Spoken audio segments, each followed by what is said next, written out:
नमस्कार दोस्तों, आपका स्वागत है आपका अपने YouTube channel DBC arts classes में। आज के इस वीडियो में हिंदी का ओरिजिनल प्रश्न पत्र देखने वाले हैं। क्लास 12 त्रैमासिक परीक्षा 2026 का हिंदी का है ना 3 तारीख को आपको कल पेपर होने वाला है। ओरिजिनल 100% ओरिजिनल पेपर यहाँ पर देखने वाला है, असली पेपर यहाँ पर देखने वाले हैं। है ना, तो आप सभी को है ना यह वीडियो आप सभी को पूरे अंत तक देखना है, ताकि आप कल के एग्जाम में हिंदी का पेपर होने वाला है, जिसमें आप सभी को है ना 100 में 100 अंक आप लेकर आइए, जिसमें आपको 70 ऑब्जेक्टिव क्वेश्चन पूछे जाएंगे, जिसमें आपको 70 ऑब्जेक्टिव पूछा जाता है और 40 ऑब्जेक्टिव बना रहता है। तो 40 में 40 आपको फोड़ कर आइएगा, इतनी गारंटी देते हैं। तो चलिए आज क्लास को शुरू करते हैं और ओरिजिनल प्रश्न पत्र आपको शुरू से लेकर अंत तक जरूर देखिएगा, पूरे प्रश्न को अच्छे तरीके से याद कर लीजिए।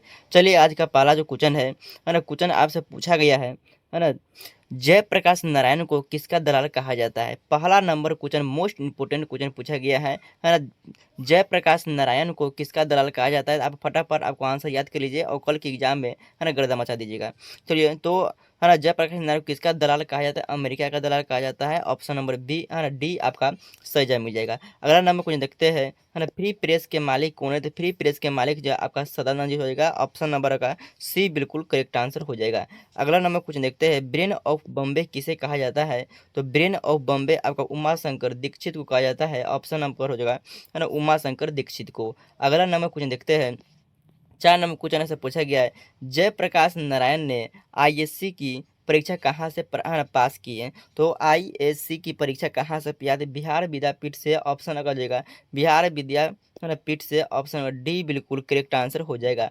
अगला नंबर क्वेश्चन पूछा गया है लेनिन की मृत्यु कब हुई थी। लेनिन की मृत्यु कब हुई थी। तो 1900 है ना 24 ईस्वी में। ऑप्शन नंबर डी बिल्कुल करेक्ट आंसर हो जाएगा। अगला नंबर क्वेश्चन है, जयप्रकाश जी की मार्क्सवादी कब बने। जयप्रकाश जी मार्क्सवादी कब बने थे।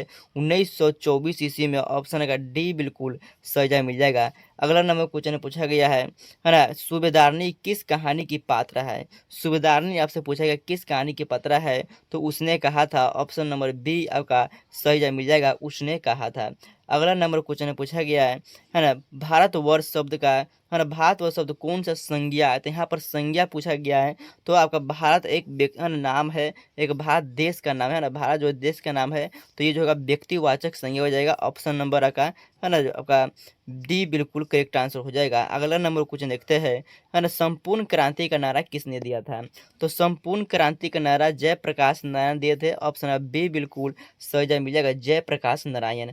अगला नंबर क्वेश्चन है 10 नंबर, जयप्रकाश नारायण ने संपूर्ण क्रांति वाला ऐतिहासिक भाषण कब और कहाँ दिया था। तो आपको है ना कब और कहाँ दिया था। तो 5 जून को पटना में दिया था। तो अब पटना में 5 जून 1974 को। ऑप्शन नंबर डी बिल्कुल सही जवाब मिल जाएगा। अगला नंबर क्वेश्चन है, जयप्रकाश नारायण ने है ना जयप्रकाश नारायण के बचपन का नाम क्या था। तो जयप्रकाश नारायण के बचपन का नाम बाउल है। ऑप्शन नंबर सी बिल्कुल सही जवाब मिल जाएगा। अगला नंबर क्वेश्चन है, जयप्रकाश नारायण ने किस साल छात्र आंदोलन का नेतृत्व किया था। तो छात्र आंदोलन का नेतृत्व 1974 में किया था। ऑप्शन नंबर सी बिल्कुल करेक्ट आंसर हो जाएगा। अगला नंबर क्वेश्चन पूछा गया है, जयप्रकाश नारायण को भारत रत्न की उपाधि कब दी गई थी। तो भारत रत्न की उपाधि जयप्रकाश नारायण को 1998 में दिया गया था। ऑप्शन नंबर बी बिल्कुल सही जवाब मिल जाएगा। 14 नंबर क्वेश्चन है, जयप्रकाश नारायण का जन्म कब हुआ था। तो जयप्रकाश नारायण का जन्म आपसे पूछा गया है। तो है ना 11 अक्टूबर 1902 ईस्वी में। ऑप्शन का बी है ना ए बिल्कुल सही जवाब मिल जाएगा। अगला नंबर क्वेश्चन है, कुरमाई का अर्थ आपसे पूछा गया है ना। तो कुरमाई का अर्थ होता है मंगनी। ऑप्शन नंबर का ए बिल्कुल सही जवाब मिल जाएगा है ना।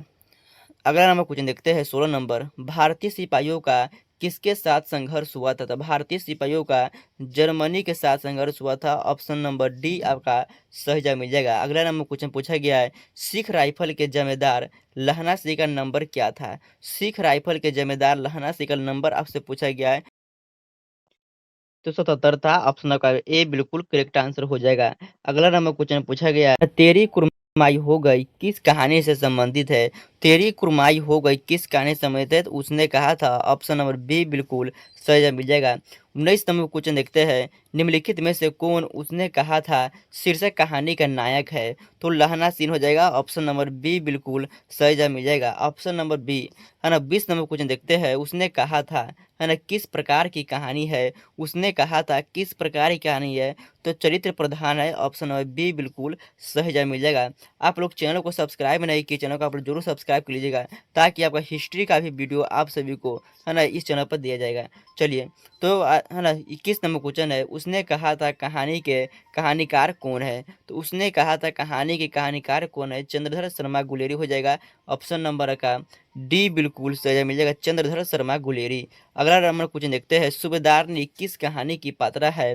तो सूबेदारनी आपसे पूछा गया है किस कहानी के पात्रा है? तो उसने कहा था ऑप्शन नंबर ए बिल्कुल सही जवाब मिल जाएगा, है ना।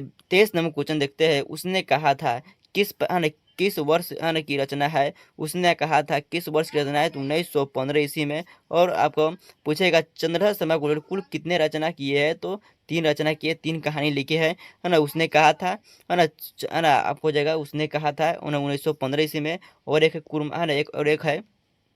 अब 2 कहानी का नाम आप कमेंट बॉक्स में दीजिएगा। चलिए, है ना 24 नंबर क्वेश्चन है, बाल कृष्ण भट्ट का जन्म आपसे पूछा गया है। तो बाल कृष्ण भट्ट का जन्म आपसे कब हुआ था?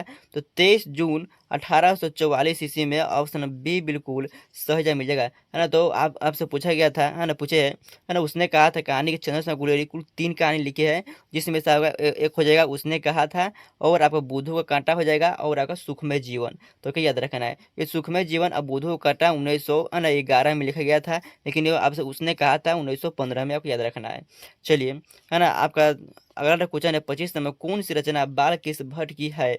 तो बाल कृष्ण भट्ट से आपसे पूछा गया, क्वेश्चन आ गया, तो बातचीत से आ गया, तो रेल का विकट खेल, ऑप्शन का ए बिल्कुल सही जवाब मिल जाएगा।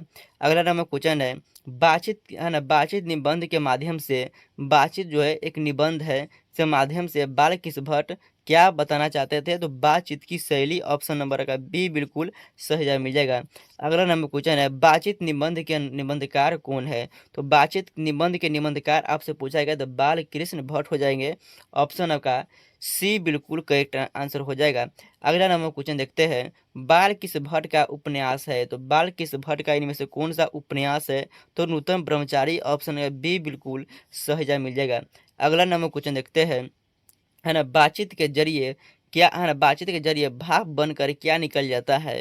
तो मवाद और धुआं, ऑप्शन नंबर का सी बिल्कुल करेक्ट आंसर हो जाएगा। अगला है ना, अगला नंबर क्वेश्चन देखते हैं, है ना, बात करने का हुनर किसके पास है? तो बात करने का हुनर आपसे पूछा गया है, किसके पास है? तो है ना आपको याद रखना है ना, बातचीत का यूरोप के लोगों के पास है, यूरोप के लोगों के पास के बातचीत को क्या कहते हैं? आर्ट ऑफ कन्वर्सेशन कहते हैं। तो ऑप्शन नंबर सी बिल्कुल आपको याद रखना है। चलिए अगला नंबर क्वेश्चन देखते हैं, है ना, भट्ट जी ने हिंदी प्रदीप का संचालन कितने वर्ष तक किया था? 33 वर्ष तक किया था, है ना, 1877 में। 1877 में आपको याद रखना है ना, कब प्रारंभ किया था? 1877 में प्रारंभ किया था, कितना वर्ष चलाया था? तो 33 वर्ष तक। चलिए अगला नंबर क्वेश्चन है, बातचीत शीर्षक निबंध के अनुसार जो कुछ धुआं और मवाद जमा रहता है वह भाप बनकर निकल पड़ता है कैसे? तो आपको याद है बातचीत के जरिए, ऑप्शन नंबर सी बिल्कुल करेक्ट आंसर हो जाएगा। अगला नंबर क्वेश्चन देखते हैं, बालकृष्ण भट्ट ने किस पत्रिका का संपादन किया था? तो बालकृष्ण भट्ट ने किस पत्रिका का संपादन किया था? तो हिंदी प्रदीप 1877 में, आपको याद रखना है। चलिए आज कितने वर्ष तक? 33 वर्ष तक का चलाया गया था, आपको याद रखना है। चलिए अगला नंबर क्वेश्चन देखते हैं, बालकृष्ण भट्ट की रचना है, तो इनमें से बालकृष्ण भट्ट की रचना इनमें से कौन है? तो बातचीत हो जाएगा, ऑप्शन नंबर बी बिल्कुल सही जवाब मिल जाएगा। अगला नंबर क्वेश्चन देखते हैं, मनुष्य की बातचीत का उत्तम तरीका क्या है? तो मनुष्य की बातचीत का उत्तम तरीका अवाक होकर, है ना, अपने आप से बात करना है, ऑप्शन नंबर डी बिल्कुल करेक्ट आंसर हो जाएगा। अगला नंबर क्वेश्चन है, बालकृष्ण भट्ट का निबंध कब हुआ था? तो बालकृष्ण भट्ट का निधन पूछा गया है, तो निधन हो जाएगा 1914, और जन्म पूछेगा 1844 को याद रखना है। चलिए अगला नंबर क्वेश्चन है ना, बालकृष्ण भट्ट ने किस पत्रिका का संपादन किया था? तो किस पत्रिका था? हिंदी प्रदीप 1877 में, है ना, 1877 में, आपको याद रखना है। चलिए अगला नंबर क्वेश्चन देखते हैं, नूतन ब्रह्मचारी के लेखक कौन है? तो नूतन ब्रह्मचारी के लेखक बालकृष्ण भट्ट है, ऑप्शन नंबर ए बिल्कुल सही मिल जाएगा। अगला नंबर कुछ देखते हैं 40 नंबर, है ना, मनुष्य की ईश्वर प्रदत्त शक्तियों में से एक है, तो है ना कौन सा है, तो वाक शक्ति। ऑप्शन नंबर सी बिल्कुल करेक्ट आंसर हो जाएगा। तो आपको 70 ही ऑब्जेक्टिव बनाना है ना, 70 में से आपको 40 ऑब्जेक्टिव बनाना है। तो 40 का ऑब्जेक्टिव हम आपको बता दिए, है ना। 10 ऑब्जेक्टिव क्वेश्चन अभी और बता देते हैं, ठीक है ना। तो है ना, रॉबिन्सन क्रूसो कितने वर्षों के बाद लोगों के बीच, है ना, आए थे, तो 16 वर्ष के बाद। ऑप्शन नंबर ए बिल्कुल सही जवाब मिल जाएगा।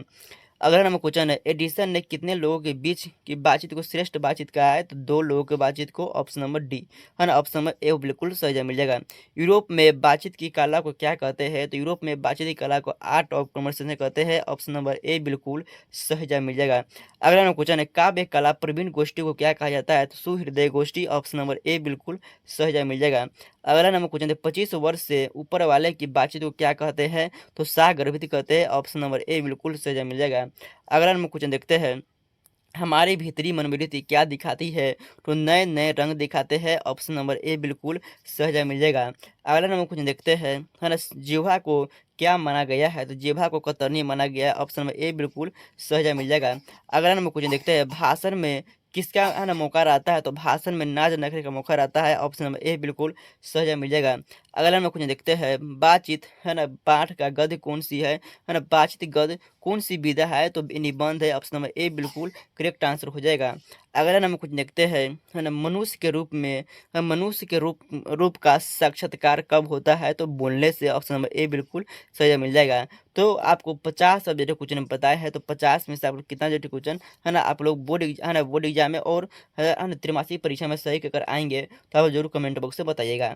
तो आप सभी को उम्मीद करते हैं कि सही प्रश्न आपको याद होगा, है ना, हो ही गया होगा। तो आप लोग है ना, आपको जो त्रैमासिक परीक्षा आपको जो स्कूल में होगा, और कल के पेपर है आपको 3 जुलाई, है ना, 3 जुलाई का, 3, है ना, 3 जुलाई को आप पेपर है। तो इसी में से क्वेश्चन आप बहुत सारे ऑब्जेक्टिव क्वेश्चन देखने के लिए मिलेगा। तो उम्मीद करते हैं इसमें से आपको कम से कम, है ना, 25 से 30 सब्जेक्टिव क्वेश्चन आप सभी को मिलेगा, इतनी गारंटी देते हैं। तो आपको बनाना होता है 40, लेकिन उम्मीद करते हैं 25 से 30 इसी क्लास से आपको देखने के मिलेगा। तो चलिए, है ना, आज का क्लास है ना बंद करते हैं, और आपको हिस्ट्री का, आपको हिंदी के बाद हिस्ट्री का पेपर है, तो हिस्ट्री का भी आपको बताएंगे। जय हिंद, धन्यवाद, मिलते हैं अगले क्लास में।